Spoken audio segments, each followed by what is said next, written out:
Seguimos conectados en Mañanas Blue. Desde este momento dirige Camila Zuluaga. Son las 10 de la mañana, 33 minutos. Comenzamos semana. Aquí seguimos conectados con ustedes en Mañanas Blue. A partir de este momento pueden empezar a escribirnos sus mensajes al 301-764-4108, que es nuestra línea de WhatsApp. Y también pueden seguir escribiéndonos a través de nuestro canal de YouTube de Blue Radio en vivo, en donde no solo nos oímos, sino que nos vemos. Y bueno, estamos conectados a través de Ditu. Empezamos semana y seguimos con la guerra comercial que tiene a los mercados en el mundo pues en modo alerta, sobre todo porque hay mucha gente perdiendo bastante dinero. No quiero ni imaginarme cómo van los fondos de pensiones. Ya más adelante vamos a hablar con uno de los mayores expertos de Wall Street y diríamos que del mundo, en términos de lo que está pasando con los mercados, para que estén atentos acá conectados con nosotros en Mañanas Blue. Pero antes de eso, Gonzalo, resulta que otra de las cosas que le afecta a América Latina, y ya vamos a entender por qué, es todo lo que ha anunciado el presidente Donald Trump frente al canal de Panamá, que es otra de la pelea que tiene con los chinos. Y hoy llega Pete Hegseth a Panamá en horas de la noche. Pete Hegseth es el ministro de la Defensa, como por decirlo de alguna manera, secretario de Seguridad, porque en Estados Unidos son secretarios. Llega en una visita a Panamá. Esto después de que se supiera que el Trump no estaba tan ajeno a decir, bueno, si nos toca mandar tropas, mandamos tropas, o estaba hablando ahí con los militares. ¿Qué va a hacer Pete Hegseth en Panamá estos días? Pues Camila, la agenda del señor Hegseth, que comienza el día de hoy, o mejor dicho, el día de mañana, hoy llega a las 8 de la noche, pero el día de mañana comienza muy temprano con una reunión con el presidente José Raúl Mulino. Lo interesante es que luego de esta reunión, él va a hacer un recorrido por toda la cuenca hídrica del canal. O sea, va a ir a verificar todo el recorrido del canal de Panamá, a ver si realmente hay chinos, como dice el presidente Donald Trump. Luego va a visitar una base del Servicio Nacional Aeronaval, del SENAN, eso en Colón. Pero lo interesante, Camila, es que al día siguiente hay una conferencia de seguridad. En esta conferencia de seguridad están todos los países de Centroamérica.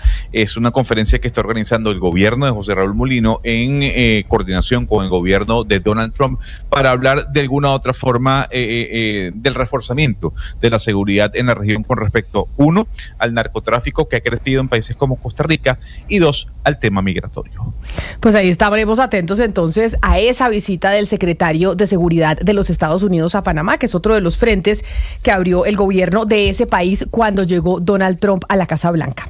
Pero antes de irnos a hablar de los mercados, yo sí quiero preguntarle a Ana Cristina sobre dos anuncios y dos noticias importantes que se dieron este fin de semana frente a la Justicia Especial para la Paz. Y quiero que usted nos ilustre sobre cuáles fueron esas dos noticias importantes que yo creo que vale la pena volver a poner sobre la mesa. Sí, una, Camila, es sobre el caso 07. El caso 07 se refiere a reclutamiento de niños y niñas y la noticia es que 6 integrantes del último secretariado de las FARC-EP fueron imputados como máximos responsables por reclutamiento de niños y niñas.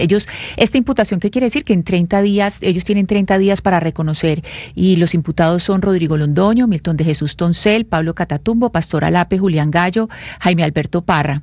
Esta es la primera noticia. Y la segunda noticia tuvo origen aquí en Medellín, en La Escombrera, porque ayer en La Escombrera hubo una reunión muy importante entre las madres de Mujeres Caminando por la Verdad, que son las madres de la Comuna 13, recibieron la visita no solamente de la JEP, sino y de la Alcaldía de Medellín, sino del gobierno noruego. Vinieron varios integrantes, no solamente el embajador Nils Martin, sino que también vino el viceministro de Relaciones Exteriores, Andrea Motzfeldt. Entonces, y trajeron una buena noticia, y es que pues la búsqueda nunca se ha detenido, la búsqueda sigue en La Escombrera, pero esta noticia tiene que ver con recursos que aseguran la búsqueda durante un año en La Escombrera, Camila. Precisamente por eso nos acompaña a esta hora en la línea el presidente de la Jurisdicción Especial para la Paz de la JEP, el doctor Alejandro Ramelli. Doctor Ramelli, bienvenido a Mañanas Blue, gracias por conectarse con nosotros.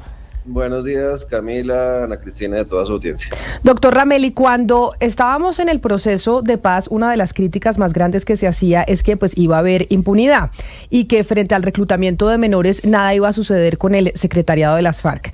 Aquí ustedes este fin de semana desde la JEP dieron una noticia completamente distinta y ahí es donde quiero que me explique jurídicamente qué es lo que puede pasar. Ustedes entonces anunciaron que 6 miembros del secretariado de las FARC, incluido Timochenko, tendrían responsabilidad en el reclutamiento de menores. Ellos tienen 30 días para, digamos, como reconocer su responsabilidad frente a estos hechos.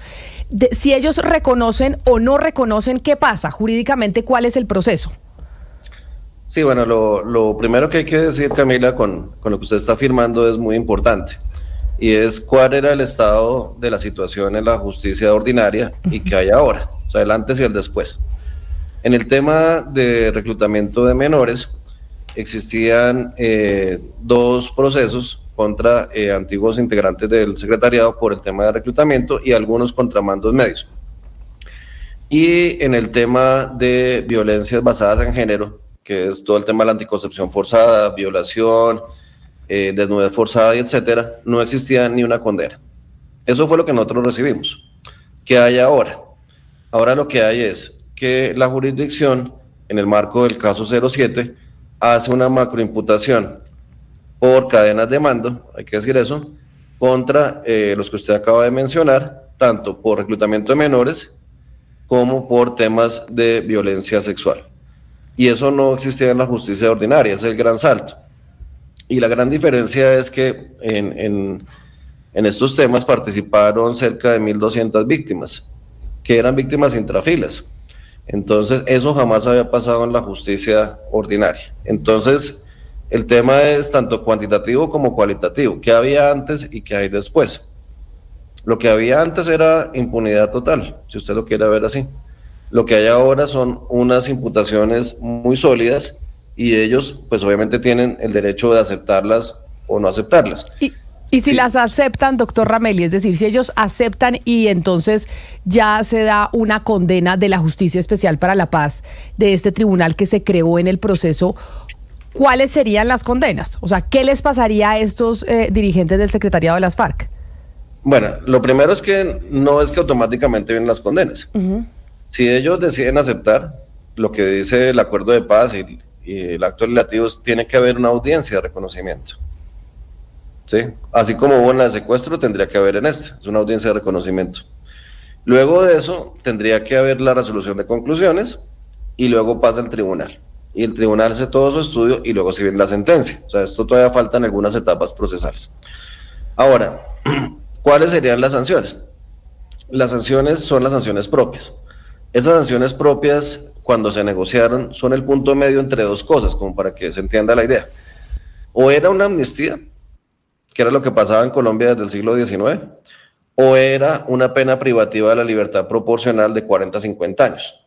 Ninguna de las dos era aceptable. O sea, ni una amnistía, digamos, como las de toda la vida era aceptable en este momento, ni tampoco un grupo armado, pues se va a ir 50 años a la cárcel.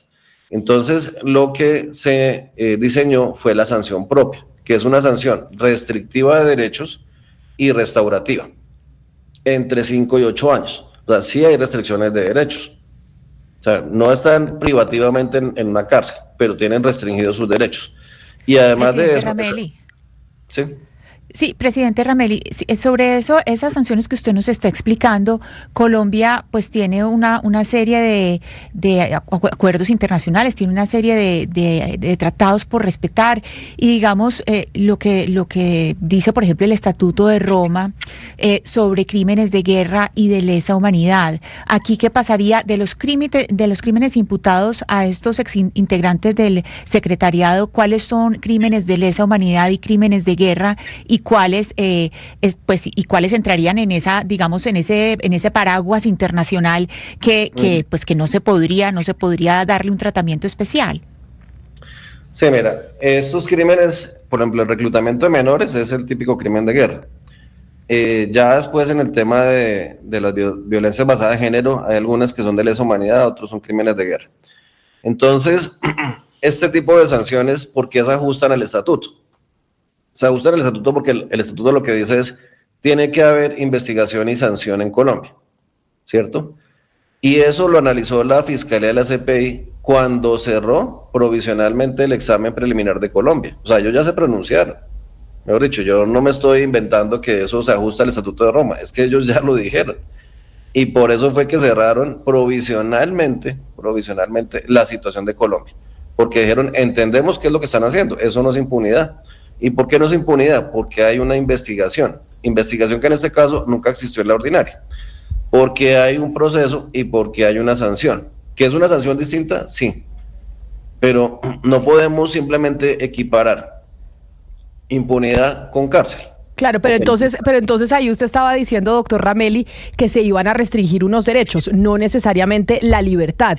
¿Cuáles serían esas restricciones? Yo sé que todavía pues falta para una condena y ya ahora le hago mi siguiente pregunta, pero ¿cuáles serían un ejemplo para darle a la ciudadanía cuáles serían esas restricciones a los que se verían sometidos estos integrantes del secretariado de las FARC? O sea, si hay restricción de la libertad, ojo con eso. O sea, que no se cumpla en una cárcel, es otra cosa. Okay. Pero hay un sistema de monitoreo, donde, digamos, tiene que quedar verificado que usted está cumpliendo con esas actividades, ¿sí? O sea, usted físicamente no está dentro de una cárcel, ¿sí? Okay. Pero, primero, ellos para salir del país tienen que pedir permiso. Eso ya es una restricción de derechos y de la libertad, ¿no? 2, usted va a realizar una actividad restaurativa. Eso tiene un monitoreo a cargo de Naciones Unidas, además. Entonces, ellos tienen que certificar que usted estuvo trabajando en esas actividades, ¿cierto? Entonces, le restringen también pues su libertad, porque usted no puede hacer cualquier cosa, sino que tiene que estar dedicado a las actividades por las cuales integran el TOAR, o el trabajo y obra restaurativo. Entonces, sí hay una restricción. Es que restricción de derechos no entendamos solamente la cárcel. Usted tiene que estar en determinados sitios haciendo determinadas cosas. Ahí le están restringiendo usted su libertad, claro, sin que esté metido en una cárcel. Magistrado Ramelli, una de las, digamos, de las tantas críticas que ha recibido la Justicia Especial para la Paz es que después de 8 años de la firma del acuerdo todavía no hay condenas. Entonces yo le preguntaba sobre las condenas, en este caso para el secretariado.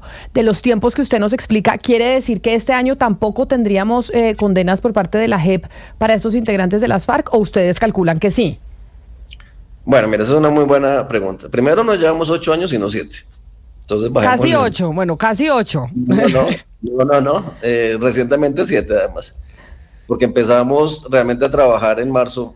Entonces, pues, okay, ahí no me sume un año más, que son 7. Bueno, 7.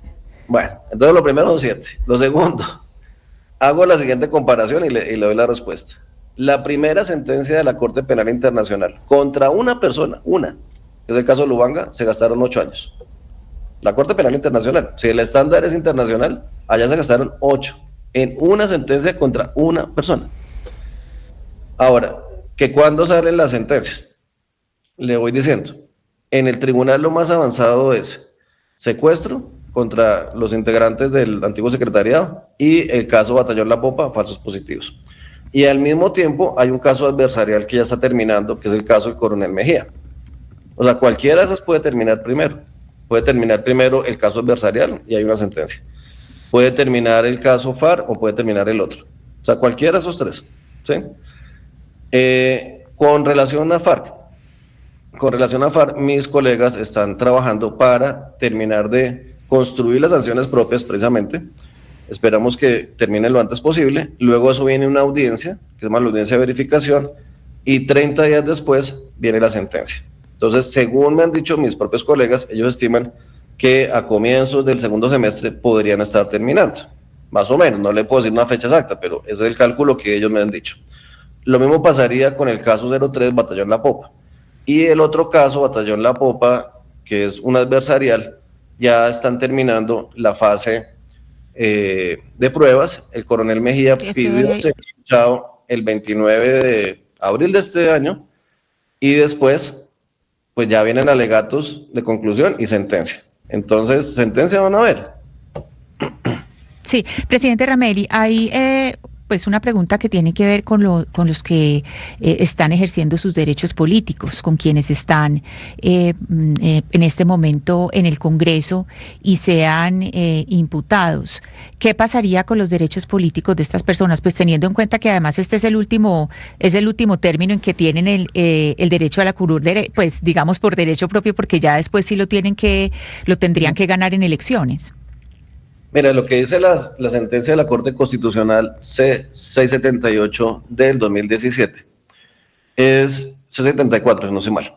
Lo que dice es la JEP, o sea, nosotros tenemos que determinar la compatibilidad del ejercicio de los derechos políticos con el cumplimiento de la sanción. Entonces, esa es una responsabilidad de la JEP. Yo no me puedo anticipar porque eso depende de mis colegas. Los colegas de la sección van a cumplir lo que dice la sentencia de la Corte. Y la sentencia de la Corte es, ustedes JEP deciden si esos trabajos y obras restaurativas que están monitoreados son o no compatibles con el ejercicio de la actividad política. Eso será una parte de la sentencia que pues tendrán que mis colegas definir, pero finalmente eso fue lo que dijo la sentencia de la Corte.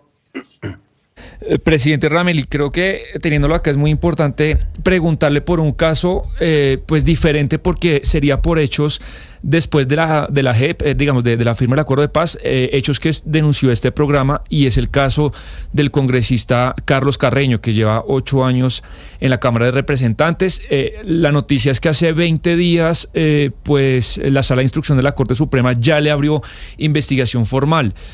En ese caso, ¿estamos ante qué? Porque si la Corte sigue adelante, le pide al Consejo de Estado que le quite, por ejemplo, la curul, son cosas que habrían pasado después del acuerdo de paz. Ahí la JEP, ¿cómo se mueve? ¿Cómo analiza este caso? No, mira, lo primero que hay que decir es, nosotros tenemos unos límites temporales muy claros. Cualquier situación que haya pasado después del 1 de noviembre de 2016 no es competencia nuestra, ¿sí? Es competencia de la justicia ordinaria.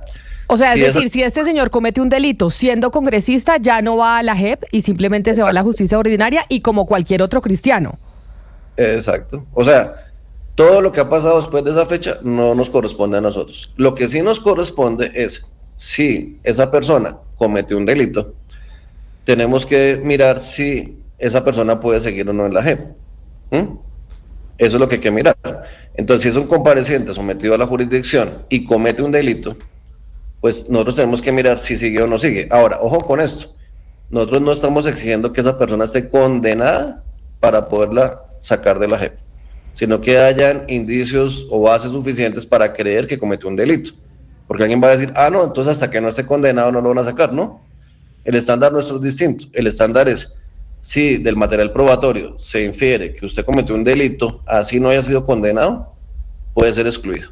Claro, eso me parece muy importante, eso le quería preguntar, pero ahora la duda que tengo es, ¿ustedes cómo harían para tener o para conocer el alcance de ese material probatorio? ¿Ustedes pueden pedirle eso a la Corte Suprema, o cómo funciona eso? Sí, siempre lo hemos hecho. Miren, nosotros hemos tenido varios casos, por ejemplo, ustedes recuerden el caso del señor Zeus, o alias Zeus, antes de que la policía lo diera de baja. El señor Zeus estaba acá, tuvimos la información de que estaba cometiendo delitos, de que estaba traficando con armas, una cantidad de cosas. Le pedimos toda la fiscalía y lo sacamos de la JEP. Después vino el operativo de la policía. Pero nosotros no dijimos, no, es que hasta que el señor Zeus no esté condenado no lo podemos sacar, ¿no? Y le pedimos toda la información y con base en esa información lo excluimos. Entonces no se requiere que la persona esté condenada. Sí, presidente Rameli, pasemos al caso de la escombrera y la reunión que hubo ayer con las mujeres caminando por la verdad. Hubo una noticia la semana pasada que fue pues muy triste para muchas de ellas, porque se filtró una carta en que la unidad de búsqueda decía pues que se iban a parar las obras porque no había presupuesto. Sin embargo, las obras jamás se pararon, en ningún momento se dejó de trabajar en la escombrera, ni un segundo se paró el trabajo. Pero ayer hubo una reunión del gobierno noruego, el embajador, el viceministro de Cancillería, fueron a visitar a las mamás con la JEP y la alcaldía de Medellín. ¿Cuál fue esa noticia de ayer y por qué hubo como ese desencuentro entre la unidad de búsqueda y la JEP? Bueno, varias cosas, mira. Lo primero, lo de ayer fue muy importante porque directamente yo fui a hablar con ellas, con el magistrado Salazar, para decirles o transmitir el siguiente mensaje, y es: la búsqueda no se ha interrumpido. Hay dificultades, claro, porque inicialmente el presupuesto solamente estaba hasta el 31 de marzo, eso es cierto, y eso se había dicho.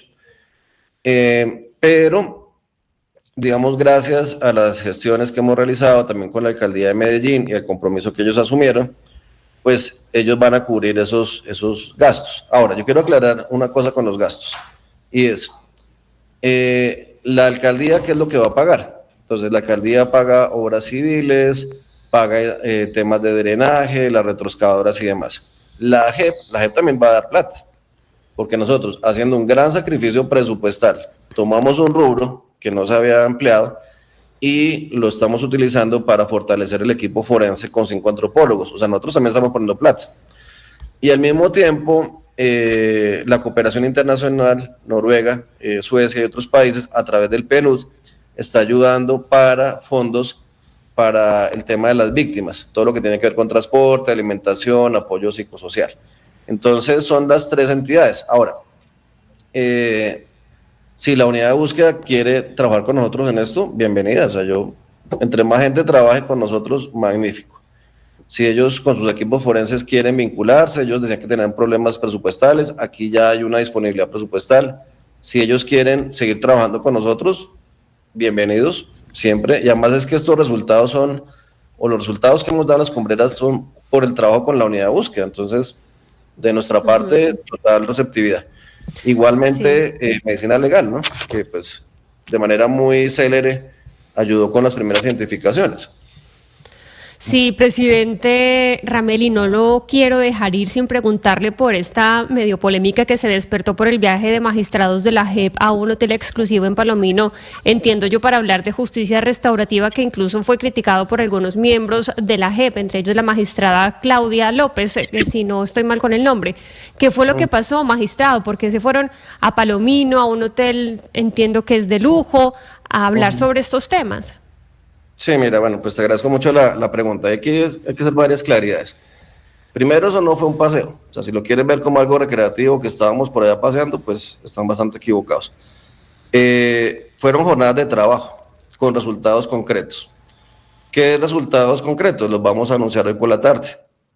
Hoy por la tarde hicimos un trabajo colectivo entre las salas, las secciones, cosa que aquí en Bogotá no se puede hacer. Es que, digamos, hay que ser muy claros en que todo el día aquí vivimos estresados, cada uno tratando de sacar sus resultados, y jamás tenemos tiempo para dialogar. Entonces tocaba buscar un sitio tranquilo donde pudiéramos llegar a acuerdos. Y llegamos a acuerdos y los vamos a presentar hoy. Entonces, si me piden resultados hay.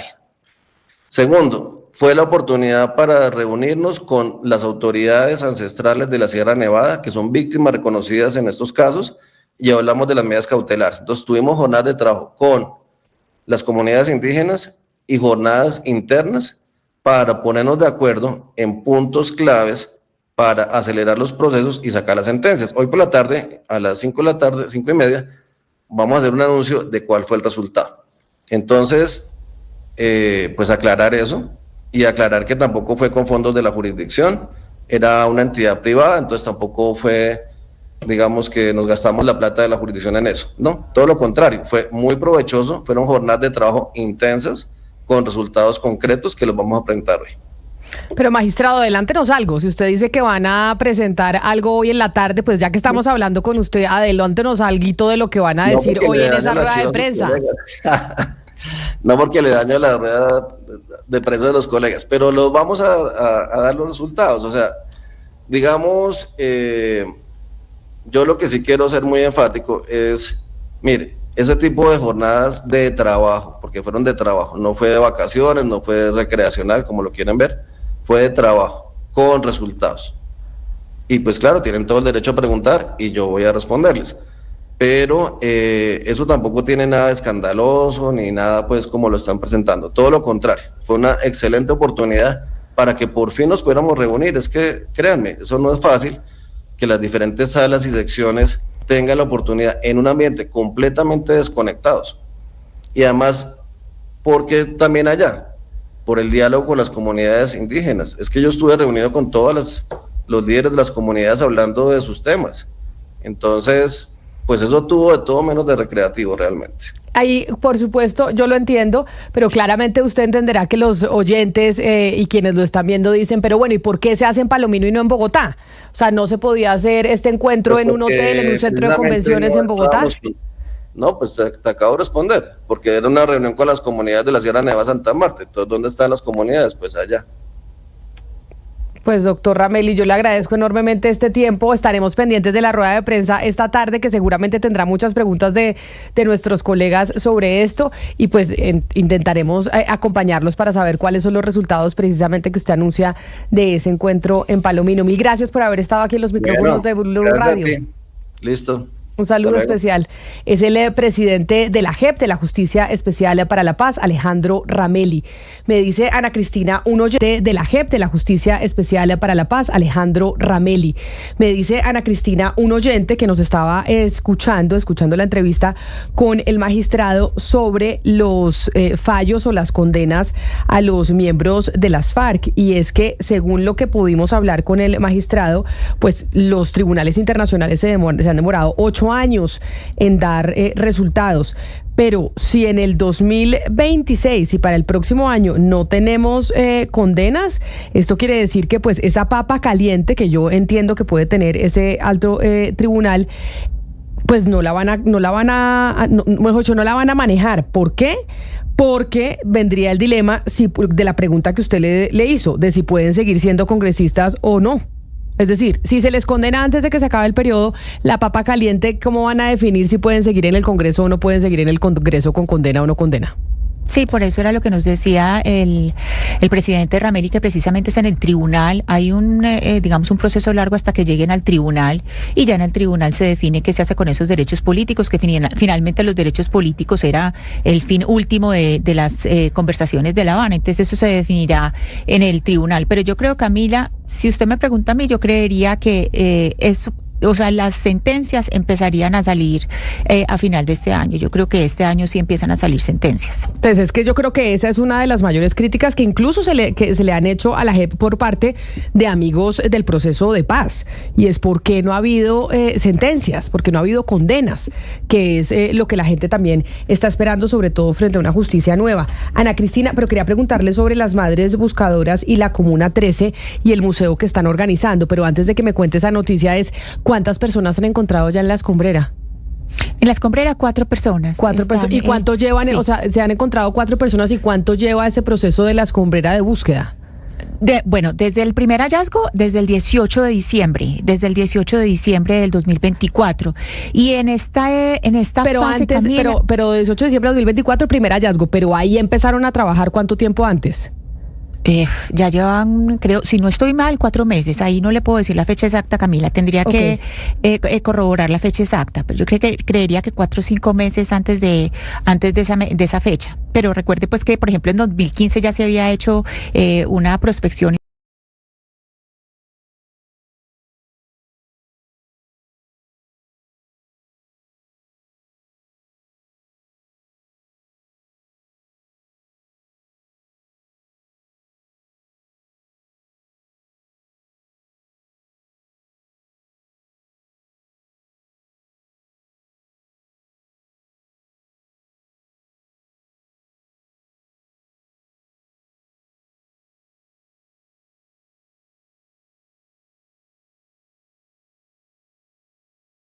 Turnos, pero hay una serie de contenedores. En uno tienen, por ejemplo, la estación del café, pero hay uno en especial del que les quiero hablar, porque ese contenedor podría ser la primera sala de un museo para la memoria.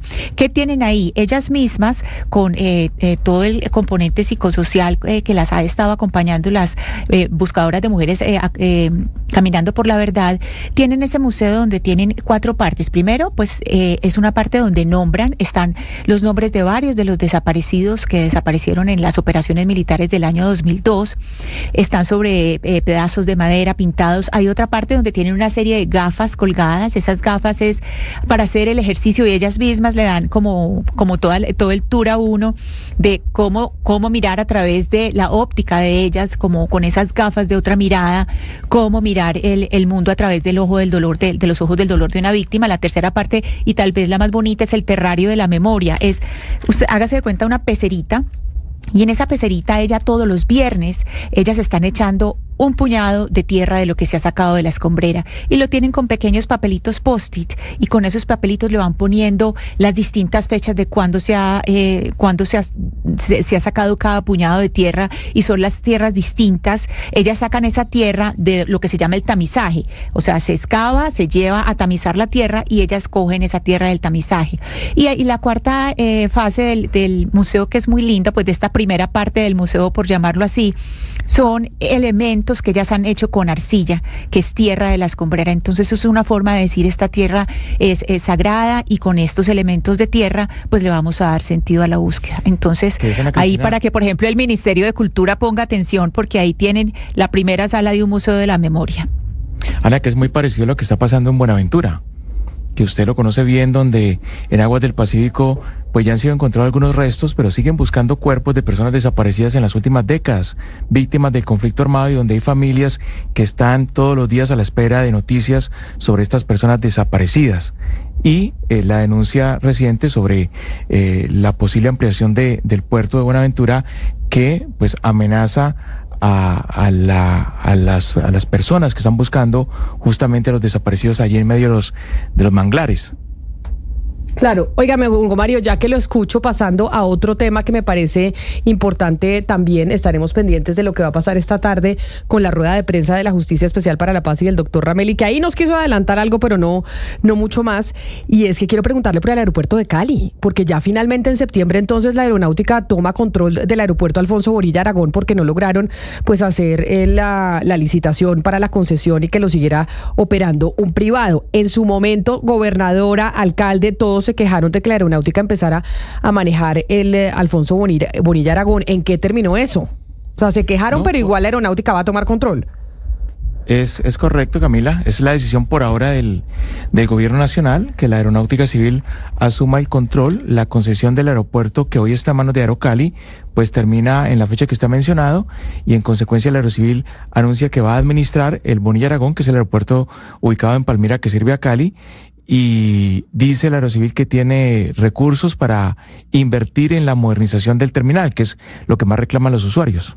Claro, pero entonces, dígame usted como caleño, como persona del Valle del Cauca, que en su momento pues hablaba la gobernadora y habló el alcalde Alejandro Eder, nosotros hablamos con ellos aquí sobre ese aeropuerto, ahora que ya es un hecho que la aeronáutica entra a operar el aeropuerto desde septiembre de este año, ¿usted qué cree que va a pasar?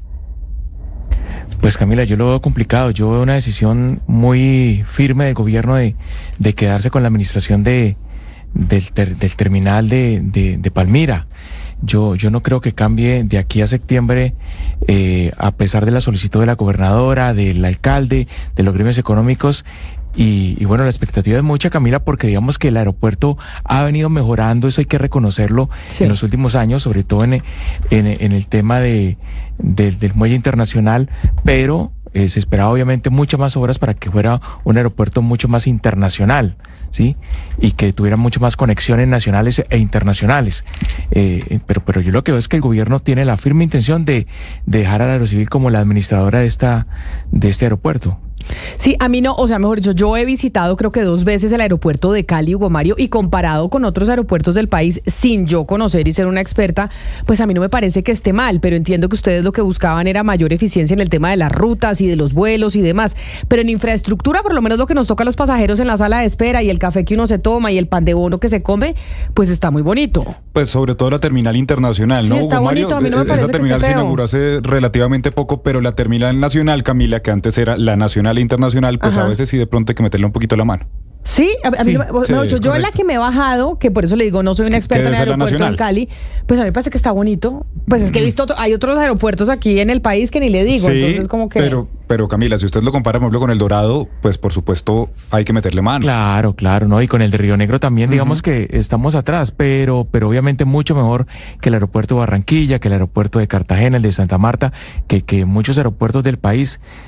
No es la gran terminal, pues, internacional, la más moderna, pero sí ha venido mejorando, Camila. Incluso este mes se anunciaron vuelos directos nuevos hacia Ciudad de México, nuevos vuelos directos a Bogotá, San Andrés, o sea, está creciendo la operación aérea en el Bonilla Aragón a pesar de los inconvenientes, y es lo que se espera, que quien llegue a administrar tenga la capacidad de convertirlo en un verdadero aeropuerto internacional como Cali se lo merece.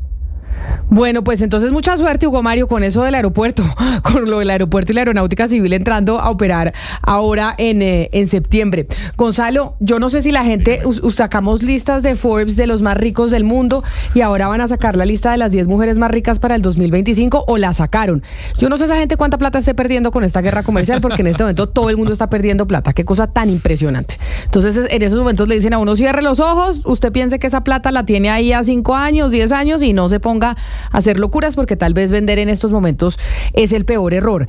Pero ¿quiénes son esas 10 mujeres más ricas del mundo según Forbes? Oiga, yo le voy a decir algo. Usted sabrá de la primera, o sea, se le viene a la cabeza la primera porque ella ha estado en el ranking de Forbes, creo que en los últimos 4 años, como la lideresa o la líder del ranking. ¿Se le viene a la cabeza algún nombre? Pues, se me viene la de L'Oreal, ¿no? Esa no, Aparece en la lista, pero no está en el número 1. Se me viene L'Oreal, se me viene Melinda Gates, ¿puede ser? Melinda Gates no aparece. No aparece. Entonces, ¿quién? ¿La ex esposa de Jeff Bezos de Amazon? No, señora, aparece una mujer, lo que pasa es que usted no la tiene en el radar porque ella, digamos que no es tan mediática, aunque el imperio que manejan es sumamente mediático. Alice Walton, la señora directora CEO de Walmart. Ah, sí, pero siempre salen, ¿no? Los dueños de Walmart siempre salen. La señora directora CEO de Walmart. Ah, sí, pero siempre salen, ¿no? Los dueños de Walmart siempre salen. Los Walton siempre salen, ¿no? Sí. Sam Walton fue el fundador de Walmart. La hija quedó dirigiendo todo el imperio. El patrimonio neto, Camila, 101 mil millones de dólares, ¿no? La señora tiene en su patrimonio 101 mil millones de dólares. ¿Cuánto estará perdiendo ahorita? Walmart está en el mercado de valores, ¿no? O sea, está... ¿Cuánto estará perdiendo la acción? Es que ahorita todo está perdiendo. Entonces, fíjese que no, porque estoy viendo que Walmart... digamos, está ganando hoy 0.20%, está a $83 la acción. Hace 5 días, digamos, sí tuvo una caída de $6, pero está repuntando, ¿no? La acción no es que ha caído estrepitosamente como está cayendo, por ejemplo, Apple o está cayendo Microsoft. O sea, digamos que el retail se mantiene. Es que las tecnológicas es lo que más está cayendo. O sea, esas son las empresas que más están cayendo. Si usted tenía inversiones en el Nasdaq o le apostaba a Google o le apostaba a Apple o a Amazon o a Nvidia o a todas esas tecnológicas de Silicon Valley, ahí es donde está perdiendo su plática de forma importante. Ese es el descalabro más grande ahora en medio de la guerra comercial pues que empezó el presidente Donald Trump. Ya salió Musk de trabajar con Trump, ¿no? Esa fue una noticia de la semana pasada, que no iba a trabajar más ahí, y puso un Twitter. Pero ya es oficial. Creo que sí, ¿no? No salió ya lo habían anunciado. No, oficial no es. O sea, digamos que la información que se corrió es que Donald Trump Elon Musk iba a salir del gobierno.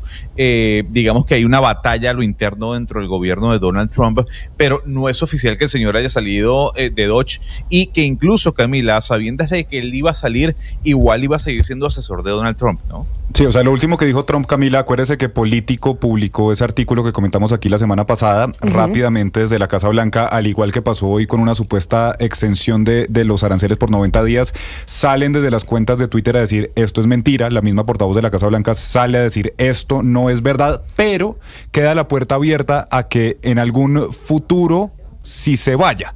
Dice la portavoz de la Casa Blanca, siempre han sido muy claros en que Elon Musk está aquí para cumplir una tarea, que es justamente estos recortes al presupuesto, y una vez cumplida va a salir. Donald Trump esa misma tarde dice, eso no es verdad, estamos todos muy contentos con él, pero eventualmente en algún eventual futuro va a salir. Es decir, de pronto sí se viene una salida, pero en estos días no va a ser. Pero entonces, ¿cómo se interpreta, Sebastián, ese trino?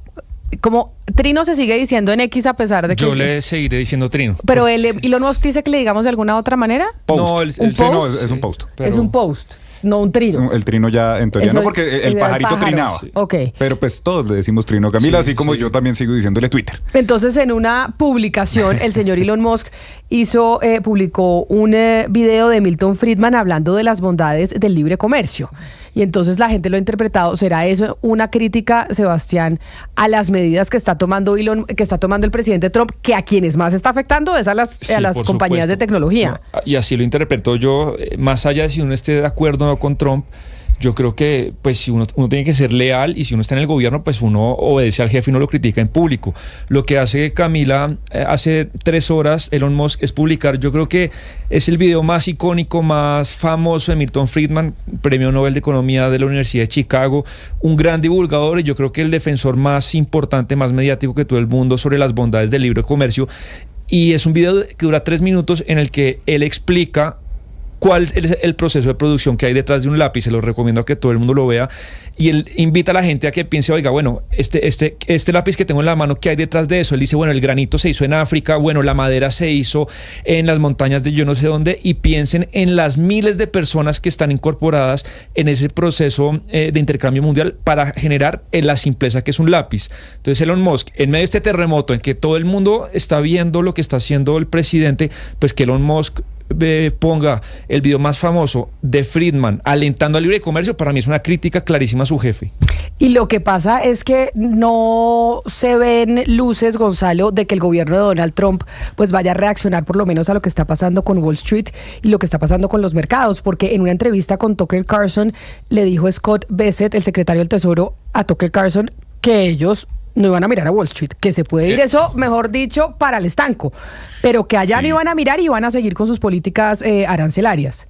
Y básicamente lo dijo porque, Camila, porque el argumento que da Bessent es que, digamos, el mercado, la economía esté mal, al mercado le va bien. La economía esté bien, al mercado le va bien.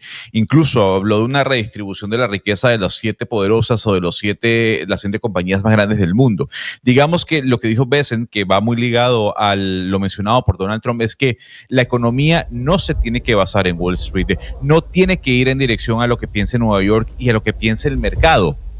Tiene que ir en función a lo que beneficie a los Estados Unidos, que en este caso es el gobierno, que en este caso son los países que según Donald Trump se han aprovechado de ese déficit comercial, o mejor dicho, se han aprovechado de las políticas que han generado ese déficit comercial en contra de Estados Unidos. Y por eso yo les había dicho que íbamos a tener a uno de los personajes que es mayor experto en el mundo de las inversiones de tecnología. Él se llama Dan Ives, que es el director general y analista senior de investigación de renta variable en el sector tecnológico del fondo de inversión Wedbush. Es una de las personas que más, por ejemplo, consulta a Bloomberg y que muchos le creen sobre sus análisis sobre el mercado.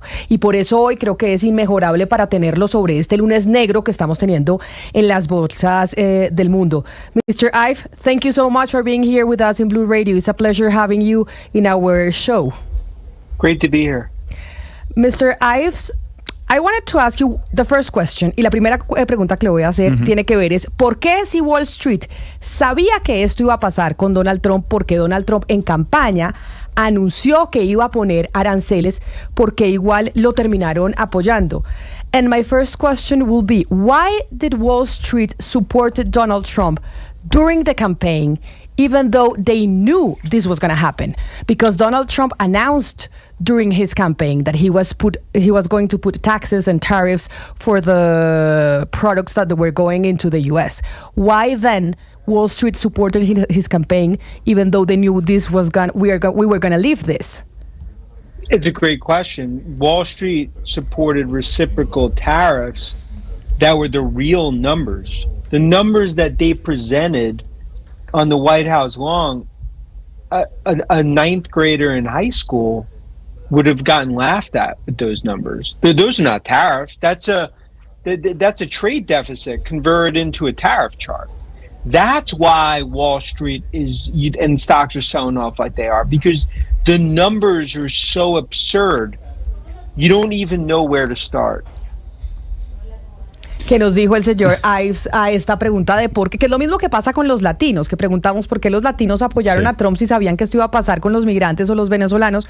Porque Wall Street apoyó a Trump sabiendo que iba a poner estos aranceles. La respuesta, Camila, es algo similar a lo que conversábamos aquí el jueves pasado sobre la fórmula que utilizó la Casa Blanca para imponer estos aranceles. Lo que nos dice nuestro invitado es que Wall Street efectivamente apoyó estos aranceles recíprocos, pero pensando, Camila, que eran números reales y que los números que presentó la semana pasada de la Casa Blanca, pues básicamente nos dice nuestro invitado que un estudiante de 9º grado que esté todavía en el bachillerato se reiría, porque estos números no son aranceles. Nos dice que esto es un déficit comercial que convirtió la Casa Blanca en un cargo arancelario, y lo que está pasando es que Wall Street pues está vendiendo acciones como locos porque los números son tan absurdos que no saben por dónde comenzar. Están vendiendo acciones como locos, y entonces yo le pregunto, ¿el qué le recomendaría a una persona que pues no es un experto inversor, pero que pues tiene una plata ahí en algunos fondos y está perdiendo dinero? Y es que así hay mucha gente que no se dedica a la bolsa, pero pues tiene algunas inversiones por ahí y lo único que hace ver es su cuenta bajar, bajar y bajar.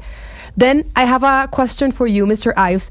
What would you recommend to a person that is not a regular investor? It's just a person that have some money in the bank, in some funds that they provide for them, and they don't know what to do right now because they're seeing their bank account going down, down, and down, and down. And everybody tells you, don't sell right now because you will lose all your money. Wait 5 years and then you will recover.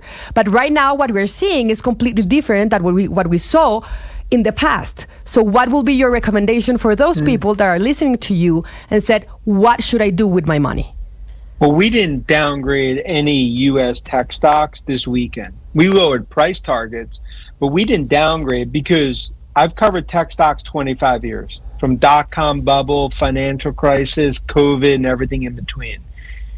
This, in our opinion, is a very painful, temporary situation in terms of tariffs that will also pass. So I just don't believe that you sell stocks in these crisis moments. That's probably been some of the worst investing decisions that I've seen in my 25 years. Nos dice Camila, pues que por supuesto han estado muy atentos este fin de semana a lo que ha pasado. Nos dice que en los últimos 25 años ha habido situaciones similares como la burbuja financiera, como la crisis económica que vimos después del COVID, pero que en su opinión esta va a ser una situación temporal muy dolorosa en términos de aranceles, y que en este momento vender acciones, si usted sale mañana, Camila, y vende todo lo que tiene, sería una decisión de pronto de la peor decisión que haya visto en los últimos 25 años, y nos dice, y creo que es importante, una situación temporal muy dolorosa. Yo quisiera preguntarle, qué es la pregunta del millón a nuestro invitado, si él cree que Estados Unidos camina hacia una recesión. Mr. Ive, do you believe that the United States walk to a recession? I mean, I believe if these tariffs actually go into effect and they stay for a few weeks, a recession is guaranteed. It's not, I don't even think it's a debate. I think the question is, if they stay for a month, 2 months, I mean, that would be, I'd view it as an economic Armageddon in terms of what it would do to U.S. tech. And that's why this really is something that needs to get done sooner rather than later when it comes to negotiations.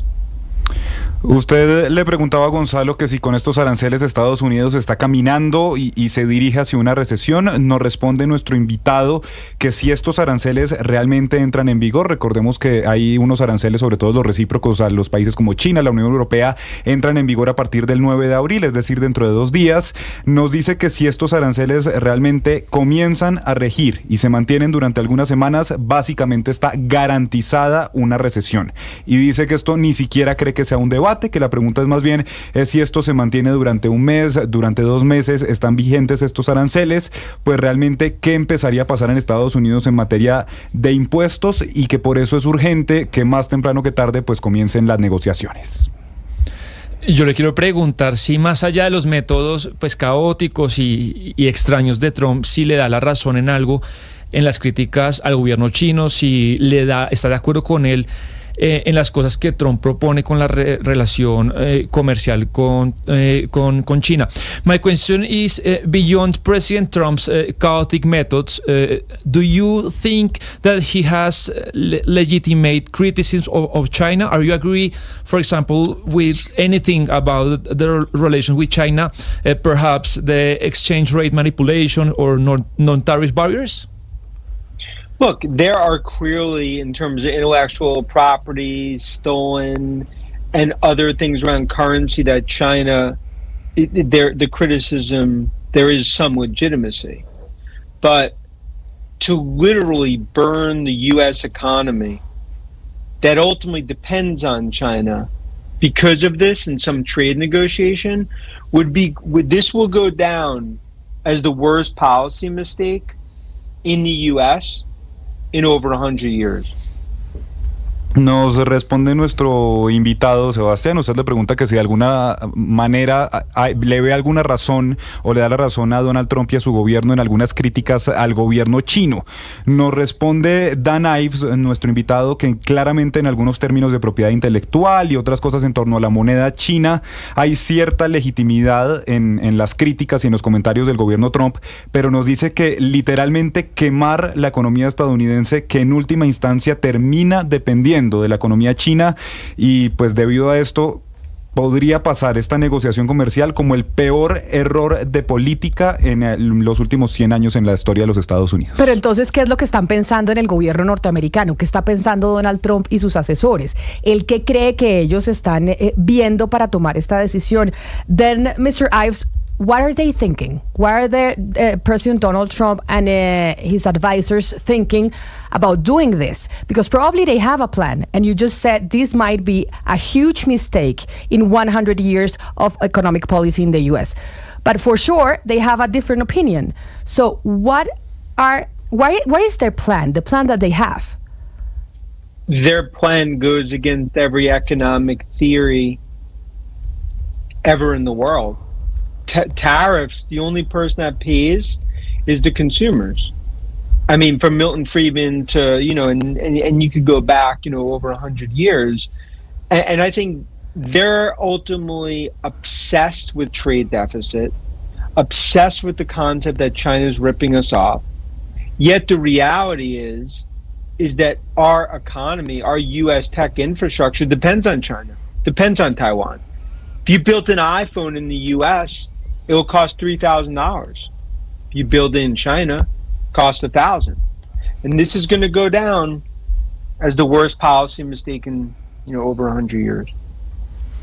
Nos dice Camila, usted le pregunta pues qué está pensando Donald Trump y su equipo de asesores económicos al tomar estas decisiones, y lo que nos dice es que realmente parece que están yendo en contra de toda teoría económica en el mundo, y que parece que están obsesionados con hablar del déficit comercial, que están obsesionados y nublados en hablar con el hecho de que China está estafando a Estados Unidos, pero nos dice la realidad de Estados Unidos es que la economía, la infraestructura tecnológica depende de China, depende de Taiwán, que por ejemplo nos pone el ejemplo de los iPhones de Apple, y es que construir hoy un iPhone, fabricarlo en Estados Unidos, llega a costar cerca de $3,000. Usted lo fabrica en China, cuesta 1,000. Entonces nos sigue insistiendo, este puede llegar a ser considerado el peor error político en los últimos 100 años de historia de los Estados Unidos. Gonzalo, y el señor Ives, con quien estamos hablando principalmente, como lo decíamos al principio, es un analista de mercados, sobre todo de empresas tecnológicas, y ha defendido mucho la inversión en empresas tecnológicas como Tesla, como Nvidia. Ha dicho siempre que Apple es la mejor compañía del mundo. Y ahorita estamos viendo que las empresas, Gonzalo, tecnológicas son las que se están viendo más afectadas con estas decisiones de Trump. Sí, justamente Scott Bessent, de quien hablábamos muy temprano, decía que el problema de las tecnológicas y de Wall Street no es por el tema de los aranceles, sino por la cantidad de gente que está vendiendo las acciones. Y justamente hablábamos al principio de la entrevista, Camila, de lo que dijo Scott Bessent con Tucker Carlson, diciendo que Estados Unidos no va a ver a Wall Street. Y mi pregunta va hacia allá con nuestro invitado, es ¿por qué Donald Trump no debería ignorar a Wall Street? Dan, Scott Bessent says that we'll now see Wall Street. And the question is why Donald Trump should not ignore Wall Street. Stocks are not Republican or Democrat. Stocks know math and reality. And the stocks are basically saying this is an economic Armageddon. And I don't even think that there's a debate there. So this, in my opinion, it will guarantee Republicans lose the mid-years in terms of the midterm elections, and ultimately this will guarantee a recession. So if they want to do that, they should go ahead. But in the process, it's going to go down as, what I kind of view as an economic Armageddon that they're going to unleash with these misguided tariff policies. Usted le pregunta a Gonzalo por qué el gobierno Trump no debería ignorar a Wall Street y finalmente nos dice, mire, es que las acciones no son republicanas, no son demócratas y lo que se está gestando aquí es una especie de armagedón económico y nos dice, ni siquiera creo que haya un debate aquí.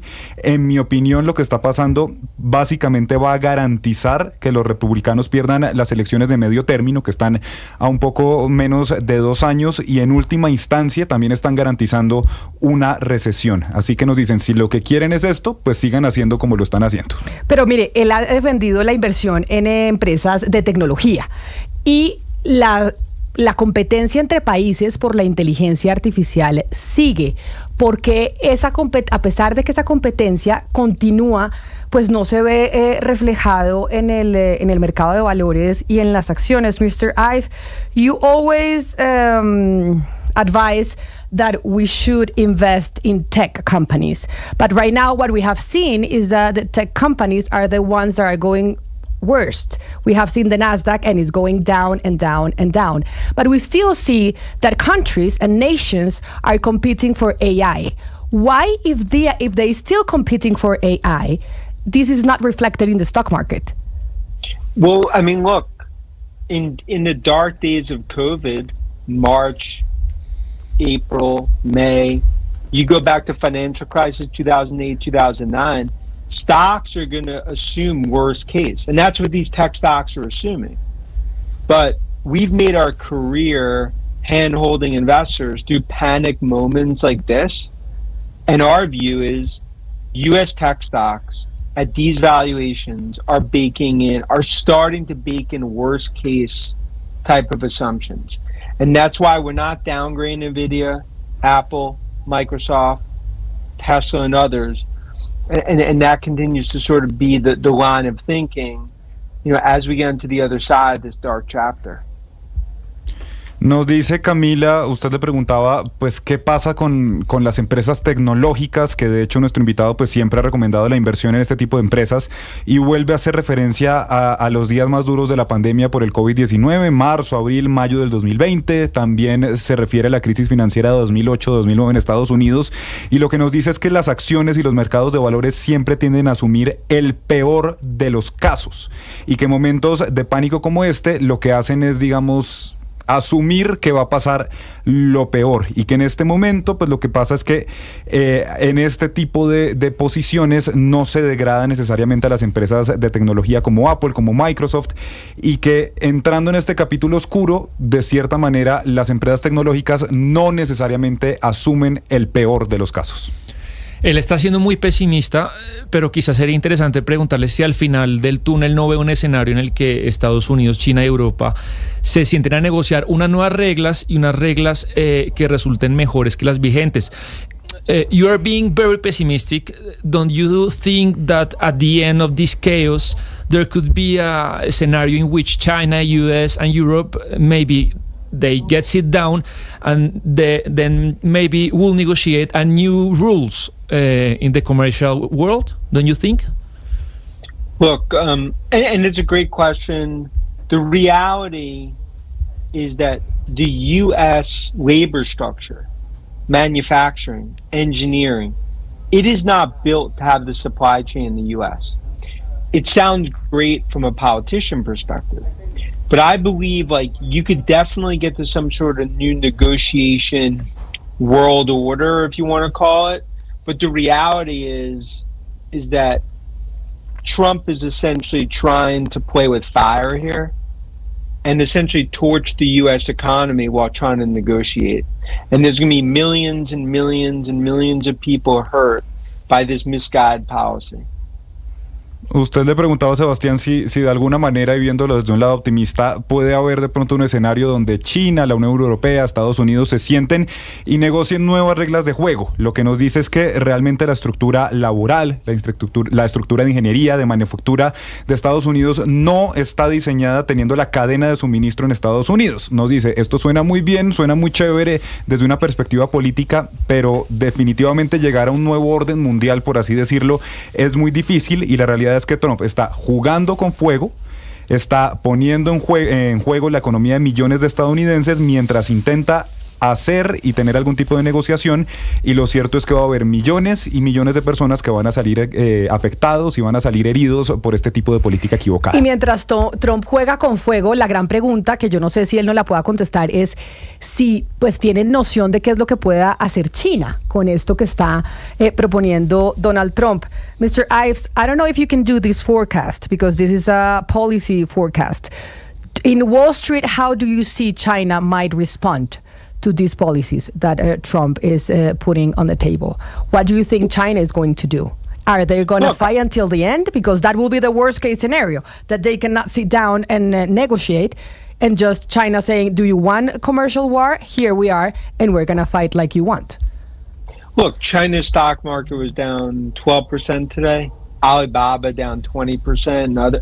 I mean, the point is, like, China's going to get hurt by this too. I believe they're going to willing to negotiate, but it comes down to what deal could be on the table that Trump would take.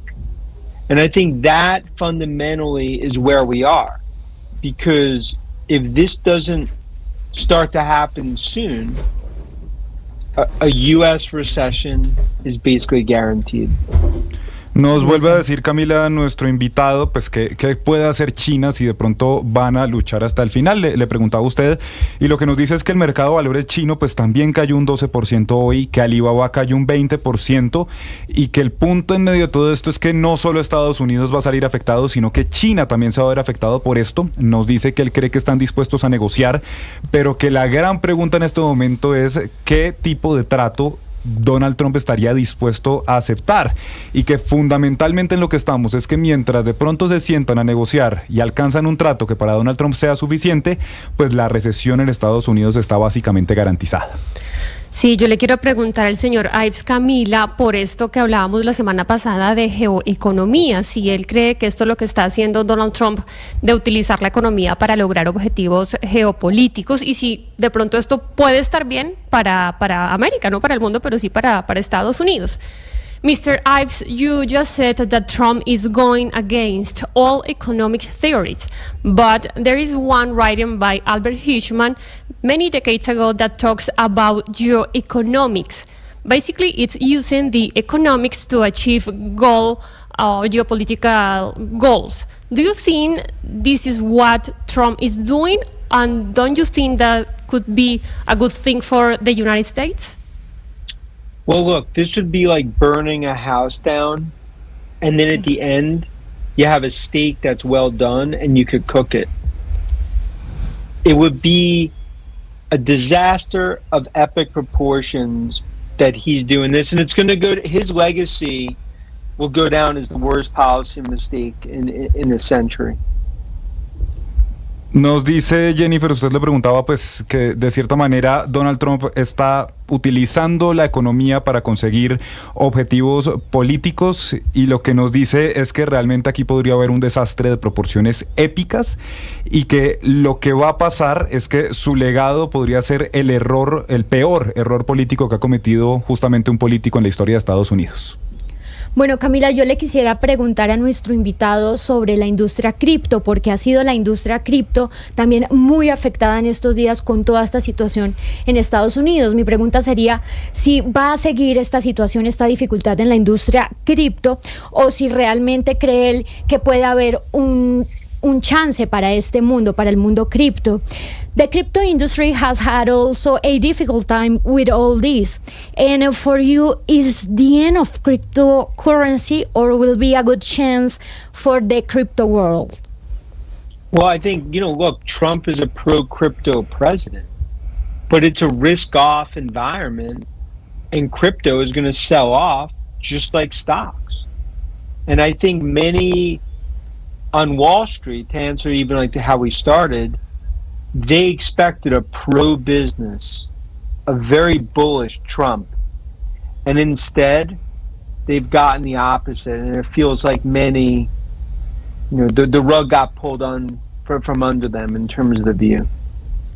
Nos dice Camila sobre la industria cripto, pues que Donald Trump es un presidente pro cripto que ha promovido justamente este tipo de inversiones, pero que en un entorno de riesgo tan alto como el que estamos, las criptomonedas se van a vender exactamente al igual que las acciones, y que en Wall Street, pues muchos esperaban un Trump pro negocios, un Trump que fomentara el crecimiento de la economía, y en cambio han obtenido un Trump que ha hecho exactamente todo lo contrario. Bueno, pues hay que agradecerle a este señor que nos haya hecho tanta asesoría en términos de inversiones y que nos haya atendido tanto tiempo, porque de verdad esta es una de las personas que presta asesorías más acertadas en torno a al mundo de la tecnología. Mr. Ives, thank you so much for your advice also, because we were asking also about personal advice, and for this interview here with us in Blue Radio. It was a pleasure having you here in our microphones. Thank you.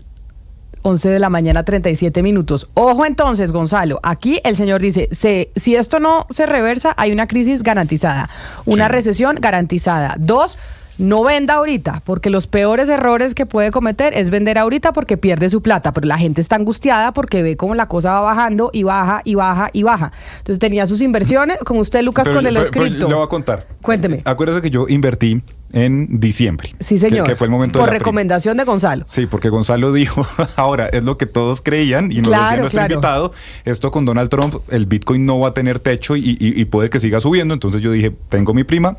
¿Usted sabe cuánto he perdido entre diciembre y hoy? ¿Cuánto? El 50% de mi inversión. Wow. No le puedo creer. Pero no venda. No. O sea, de hecho me dijo, si vende, sería el peor pierde. error financiero que usted va a cometer en los últimos 25 años que yo llevo aquí. No voy a vender, pero claro que asusta, Camila, porque usted mete una platica esperando que al menos se mantenga. Y pero lo que un he hecho, momento. señor. Lo que pasa es que, a ver, si usted metió la platica, y yo voy aquí a defender el mundo cripto, si usted metió la platica pensando que esa acción iba a ser como la de Coca-Cola, que no se mueve para ningún lado, pues hubiese invertido en Coca-Cola y se queda tranquilo, no pasa absolutamente nada. Y pero usted sabe que usted me dijo, usted sabe, yo siempre le dije a usted, uno, es altamente volátil la acción de Bitcoin o el valor de Bitcoin, y 2, usted tiene que meter plática con la que no cuenta. O sea, esa platica está dispuesta a perderla. Usted, eso me lo dijo, invierta la plata que usted esté dispuesto a perder. Y justamente por eso invertí la prima, que finalmente es una plata adicional que hay muchas maneras de utilizarla, pero que digamos no es el sueldo con el que uno cuenta día a día. Entonces yo por eso la metí en eso, pero pues nunca me imaginé que el desastre fuera a ser de tales proporciones, pero bueno. Y él lo que dice es que Wall Street apoyó a Trump, porque recordemos que es que Wall Street apoyó a Trump en la campaña, igual que los venezolanos, igual que los latinos, y que uno dice, pero ellos sabían que esto iba a pasar.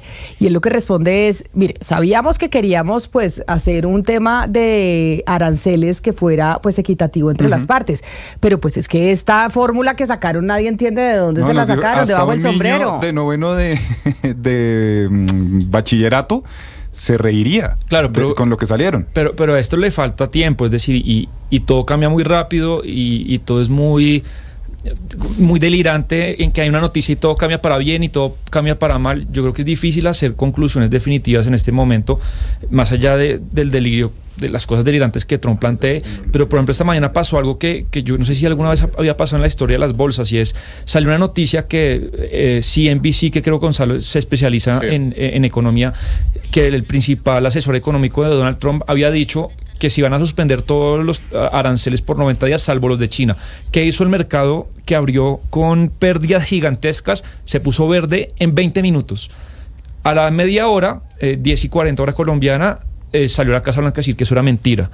Otra vez todo en rojo. Entonces, claro, el ánimo es de que se espera que esta situación es inviable y que Europa le hizo un guiño a Estados Unidos, Taiwán le hizo un super guiño a Estados Unidos diciéndole que va a poner arancel cero, y si esto de pronto se desemboca en una buena negociación pronto, claro, pero fíjese lo que él le respondió frente a eso, y es si esto va a poder tener, que es lo que piensan los seguidores de Trump. Oiga, de pronto el tipo tiene razón, está apostándosele al todo por el todo, y aquí lo que va a fortalecer es a los norteamericanos. Él dice, es muy difícil cambiar el sistema de comercio a nivel internacional. Es muy difícil y se toma demasiados años, porque para hacer el iPhone, usted, para que le salga a $1,000 y no a 3,000, no lo puede hacer en Estados Unidos, y de aquí a que lo haga en Estados Unidos se va a demorar muchos años, claro, y ahí pero va a generar toda una crisis económica. Pero esas negociaciones, no me refiero a que claro, que todo el proceso manufacturero se traslade de Taiwán, de China a Estados Unidos, sino que cambien ciertas cosas. Por ejemplo, lo que Estados Unidos insiste mucho, Camila, en las medidas no arancelarias que, por ejemplo, Europa y el Mercosur le ponen mucho a Estados Unidos.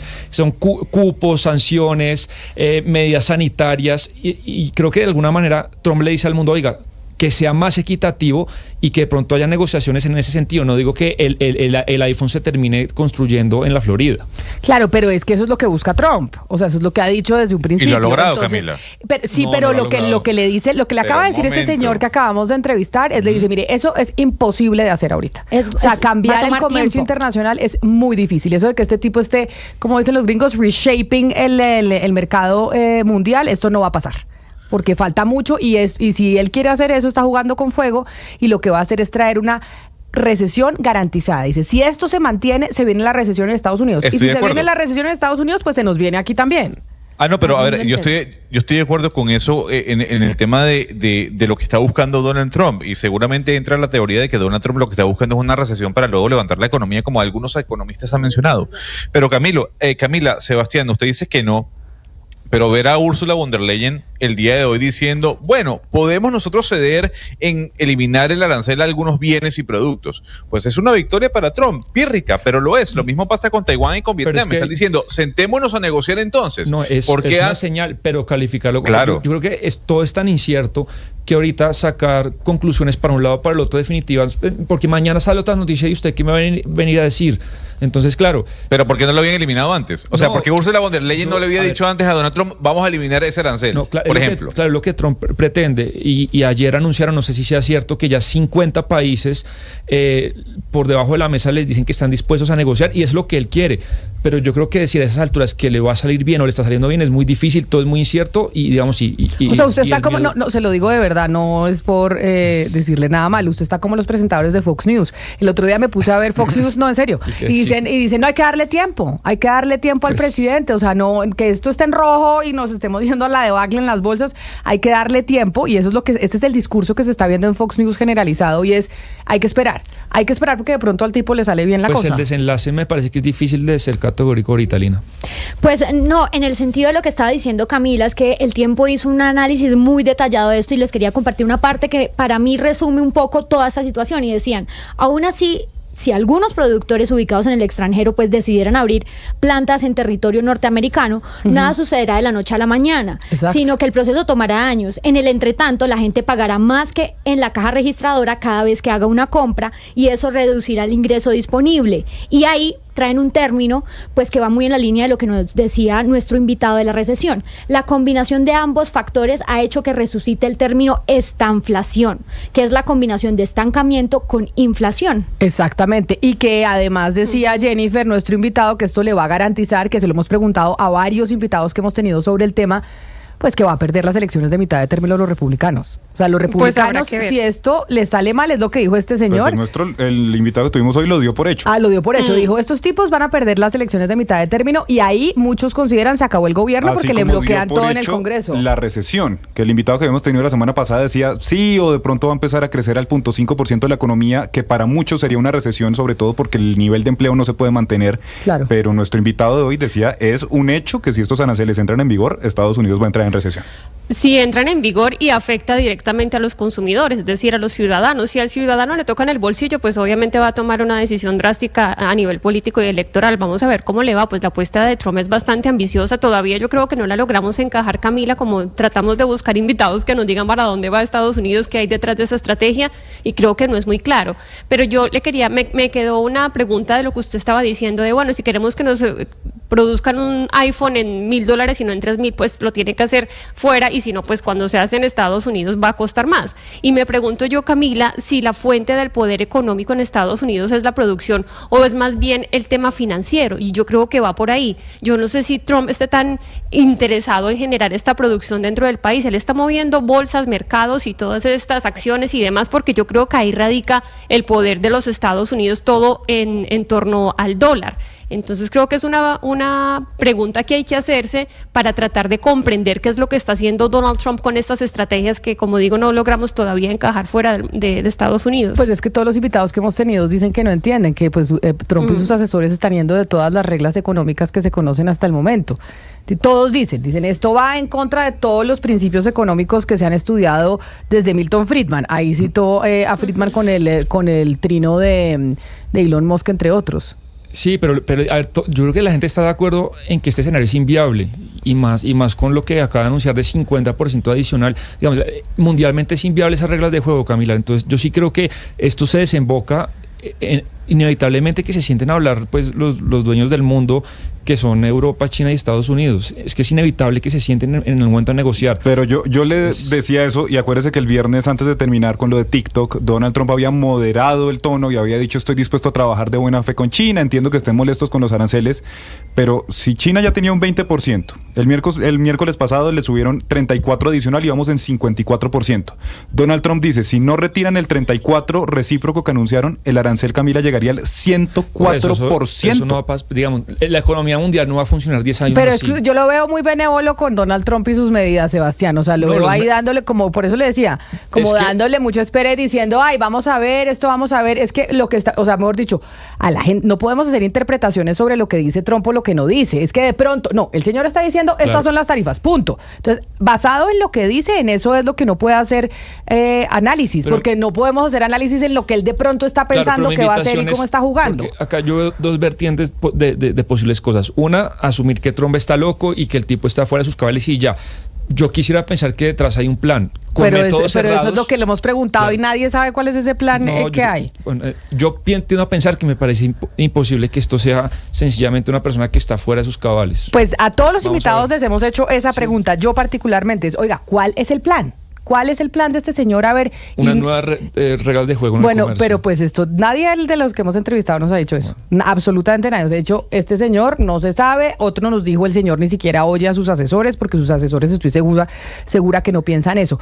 Pero mire, estábamos en Estados Unidos, ¿por qué no nos vamos a hablar de China para hablar con alguien que conozca realmente cómo funcionan las reglas de juego comerciales en China y cuál podría ser la reacción pues del gigante asiático, que es hoy en día el principal enemigo de los norteamericanos? Natalia Tobón es colombiana, pero estuvo muchos años viviendo en China. Entiendo además que estuvo en las oficinas, ya no se llaman ProExport. ProColombia. ProColombia, exacto. Ya no se llaman ProExport, ahora se llaman ProColombia, y hoy en día precisamente hace asesoría sobre temas de comercio con China, y está con nosotros en la línea. Señora Tobón, bienvenida, gracias por acompañarnos hoy en Blue Radio.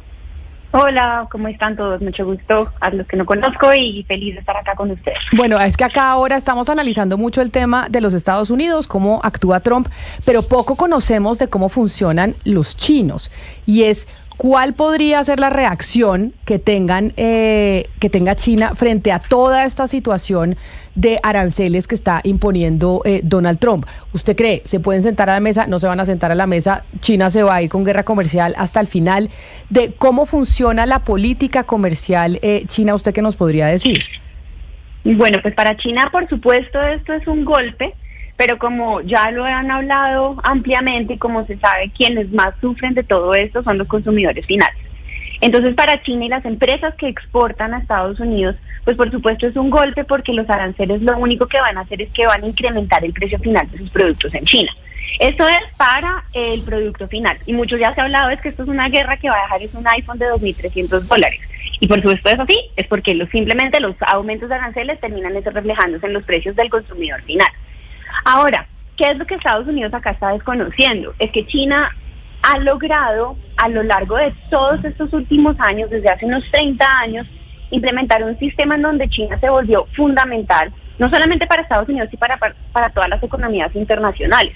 Entonces acá no solamente se depende de China para un producto final tipo un iPhone, sino que también se depende de China para las maquinarias que producen los productos intermedios que se fabrican en China.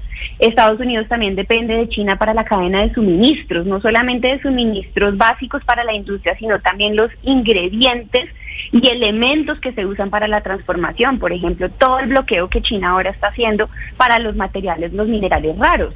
Todo esto es fundamental dentro de una cadena de suministro industrial. Entonces, lo que está haciendo Donald Trump ahora es decir, ok, si ustedes quieren no tener aranceles tan altos, vengan y produzcan acá. Eso primero no es una decisión que se toma en el lapso de 1 o 2 meses. Y segundo, así las empresas chinas fueran a producir en Estados Unidos, las aranceles en el monto en el que están no solucionan porque la cadena de suministros de todas formas está tasada a los aranceles del 34, 54, pues ahora, como dice, potencialmente hasta un 100% de arancel. Doctora Tobón, lo que China también ha hecho en los últimos años, que se habla de la triangulación del comercio, es que también se producen en países cercanos como Taiwán, países que no directamente es en China. ¿Usted ve que Estados Unidos puede tener poder en recomponer eso? Porque a Estados Unidos le interesa romper como esa triangulación.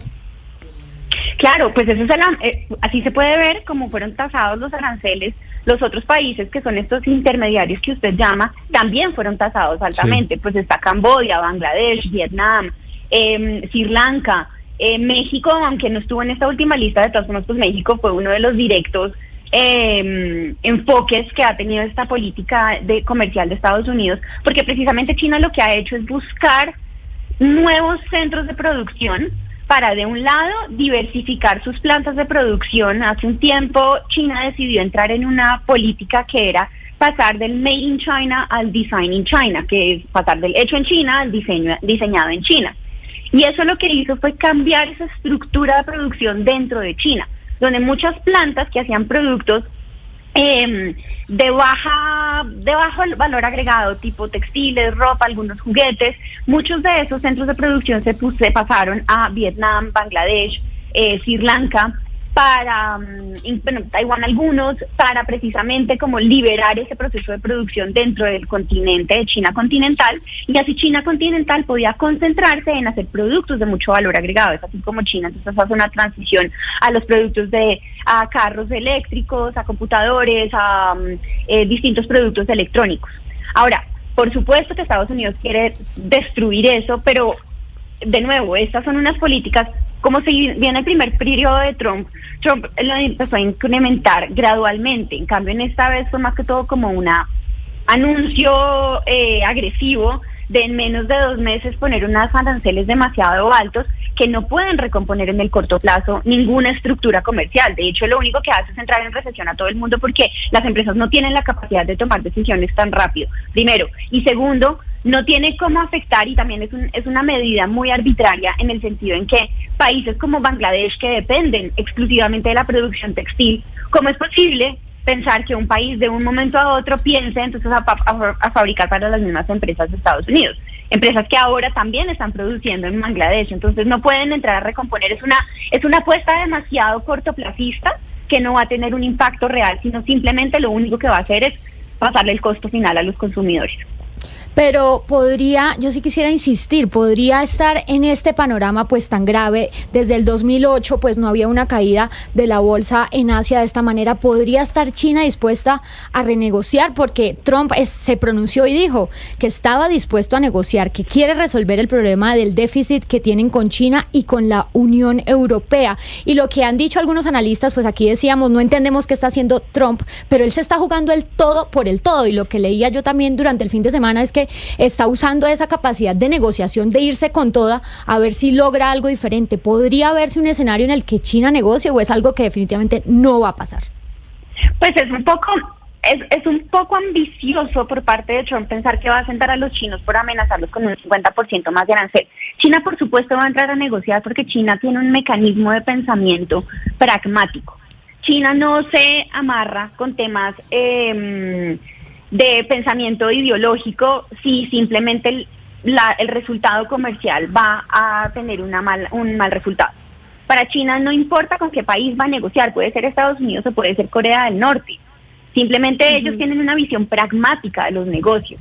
Entonces, si hay un espacio de negociación en donde se pueda acordar cómo hacer un proceso desgravado, que sea con tiempo, que sea medido por meses y por trimestres, pensémoslo, podría llegar a haber un espacio. Lo que pasa es que, de nuevo, cualquier persona que sepa de comercio internacional sabe que lo que él está haciendo no va a tener un efecto inmediato. Pueden decirle a una empresa que vaya a producir a Estados Unidos para resolver el tema de aranceles en menos de 2 meses no es posible. O sea, abrir una planta en un nuevo país toma muchos meses, o sea, si acaso años incluso, no solamente por el análisis, sino por simplemente el montaje, la preparación del talento que va a trabajar en esa fábrica y demás, primero. Y segundo, no se va a resolver el problema de la cadena de suministros. Tome usted el ejemplo de México. En México operan alrededor de 2.200 empresas chinas. México tiene una balanza comercial con China completamente en desequilibrio, pero eso para México no es negativo. Al contrario, es positivo porque de China vienen una cantidad de insumos industriales que le permite a México operar. Si nosotros vamos a reevaluar y reequilibrar el rol que China tomó hoy a nivel internacional en términos de comercio, pues se tienen que hacer unos procesos de largo plazo que involucren y que comprometan a China, sí, de un lado a abrir nuevas operaciones en otros países, sea Estados Unidos, sea América, sea Europa, pero de todas maneras toca empezar a entender cómo vamos a mejorar las cadenas de suministros, y esto no le corresponde a China, sino que al contrario le correspondería a Estados Unidos a implantar unos mecanismos donde ellos pudieran entrar dentro de las cadenas globales de valor. Señora Tobón, yo tengo una pregunta y tiene que ver con el resto del mundo, porque pues China se queda con un mercado de 340 millones más caro porque tendría que pagar más aranceles súper altos. China con esto, obviamente entiendo yo, puede mirar hacia otros países. Podríamos tener en Colombia, en Ecuador o donde sea en otro país, una inundación de productos chinos. Se lo digo porque ya lo hemos tenido, productos muy baratos que vienen de China, producidos en estas triangulaciones de las que usted nos está conversando y que de una u otra forma han maltratado las industrias locales. ¿Podríamos tener un incremento de ese comportamiento chino? Pues China, por supuesto, va a tener que encontrar nuevos espacios para distribuir sus productos. Pero yo acá los invito a que pensemos es que China tiene un rol mucho más fuerte y mucho más amplio que el producto básico. Aquí no estamos hablando de una taza o una camiseta o un jean que se hizo en China, sino que China produce no solamente los productos finales, que pueden ser caros o baratos, dependiendo de quién los compre y quién los distribuya en los países, y ahora voy a eso, sino que China produce también los insumos que permiten que las industrias funcionen en el mundo. Entonces, unos zapatos hechos en España no podrían ser hechos en España sin China, porque básicamente de China salen los botones, las ojales donde se ponen los cordones, las suelas, el caucho desde donde vienen hechas las suelas, y también la máquina con la que se prensaron los zapatos. Entonces, es decir, China está dentro de toda la cadena de producción a nivel mundial. Entonces, a China... Pero entonces quiere decir que China sí todos dependemos de los chinos, y que creo que es como lo que quiere parar Donald Trump, de decir, oiga, ya no más de que todos dependamos de China, acá nosotros queremos volver a ser el imperio y que esto cambie. De acuerdo. Entonces, ¿cuál sería, digamos, la respuesta china? Porque ya saben que ese es el objetivo de Trump, que no dependamos más de los chinos. Pues China lo ha venido impulsando desde hace un tiempo, y es ahí donde quizá el mundo entero ha fallado en tener una interlocución con China que realmente le ponga compromisos a China para que no es que él pierda el dominio que ha tenido o que tiene actualmente en el tema de la producción internacional y la economía mundial, sino que China comparta ese conocimiento, y China también lo es consciente. De hecho, hace un tiempo hace casi 2 años, lanzó un proyecto que se llama la Iniciativa de la Franja y la Ruta, que en inglés se llama The Belt and Road Initiative, y esta Iniciativa de la Franja y la Ruta ha estado Estados Unidos completamente opuesta, pero lo que está haciendo China a través de esta iniciativa es invitar a todos los países del mundo a que se involucren en esta iniciativa para compartir soluciones en infraestructura, en desarrollo de industria, para mejorar el comercio internacional. Entonces, ese es un compromiso que China ya propiamente asumió consigo mismo, porque él es el que está moviendo esta iniciativa, y adicional está invitando a los otros países para que eventualmente todos los otros países también cooperen y se mejore entonces en términos de infraestructura, de distribución logística, mejora de puertos y demás, que mejoren el comercio internacional. Eso por una parte. Por otra parte, con China sí se puede hablar, y por ejemplo lo que ha pasado es, y eso lo vemos por ejemplo en el caso mexicano, 2.200 empresas chinas produciendo en México, pues no es cualquier cosa. Esto es un aporte muy importante para la economía mexicana. ¿Por qué lo hacían? Lo hacen en México por la cercanía a Estados Unidos y pues por la facilidad ahí sí de aprovechar el acuerdo que tiene, o bueno, que tenía muy favorable México con Estados Unidos para introducir productos que no eran chinos, sino de diseño chino, pero producidos en México. Y así aprovechaban ese cero arancel que tenían las empresas, los productos mexicanos a Estados Unidos. Ahora, para la pregunta que me hacen, ver que haya un incremento masivo, una inundación de productos chinos que no se van a vender en Estados Unidos, es difícil. ¿Por qué? Aquí hay dos temas. Primero, quienes compran los productos chinos y quienes más están distribuyendo los productos chinos en Colombia, Ecuador y demás países latinoamericanos no son precisamente los chinos, sino que son personas de los países locales los que compran productos en China y los traen aquí al país. Decir que sean baratos o caros, pues la verdad eso depende del comercial. Yo siempre digo que acá no es culpa de que nosotros en Colombia decimos que tenemos producto chino barato, no es culpa de los chinos, es culpa del comerciante colombiano que fue a comprarlo más barato a China y venderlo acá, porque China da lo que uno paga. Si uno va a comprar un producto de 10 pesos, va a tener un producto que vale 10 pesos. Pues si uno va a pagar 5,000 pesos, va a tener un producto de 5,000 pesos. Entonces, eso por una parte. Y por otra, ¿qué es lo que sí puede ser? Y es el discurso que se está manejando al interno de China. Lo que uno ve en editoriales y en periódicos chinos es, esto no es una crisis para nosotros, al contrario, es una oportunidad. ¿Y por qué va a ser una oportunidad? Porque ahí sí, como ustedes dicen, más que ver una inundación de productos, lo que se le abre a China es la posibilidad de empezar a abrir nuevos mercados, pero con una producción mucho más cooperativa. Es decir, replicar modelos que ha asumido en Bangladesh, en Vietnam o en México, empezar a replicarlos en otros países latinoamericanos, y ahí sí se le podría abrir, de hecho, una oportunidad a Colombia. Es que Colombia, mal que bien, salió, pues hasta el momento está bien librada en este juego de las aranceles de Estados Unidos. Si esto se mantiene así, y de nuevo, pensando que esto se va a mantener por todo el periodo Trump, en 1 o 2 años podríamos ver más empresas chinas terminando de producir en este país para exportar a Estados Unidos, porque México ya no es una opción. Claro. Y entonces, si uno evalúa los otros países centroamericanos y suramericanos, Colombia sale muy bien posicionada en el análisis de inversión. ¿Por qué? Porque en Colombia hay buen talento humano, estamos cerca, mal que bien, de Estados Unidos y tenemos 2 vías potenciales de distribución. Tenemos retos logísticos, pero si el gobierno Petro y el gobierno de China logran, de un lado, firmar la franja y la ruta y de otro empezar a negociar cómo China puede aportar a Colombia en su solución de problemas logísticos, al contrario, eso podría ser una muy buena oportunidad para el país. Pues es Natalia Tobón, precisamente experta en el mercado chino y en comercio internacional, muy interesante, y muchas gracias por también mostrarnos cómo ven los chinos y del lado del gigante asiático esta guerra comercial que estamos presenciando hoy en el mundo. Mil gracias por estar con nosotros aquí en Blue Radio y feliz resto de día. Gracias, que estén muy bien. ¿Tiene un producto natural para la tos?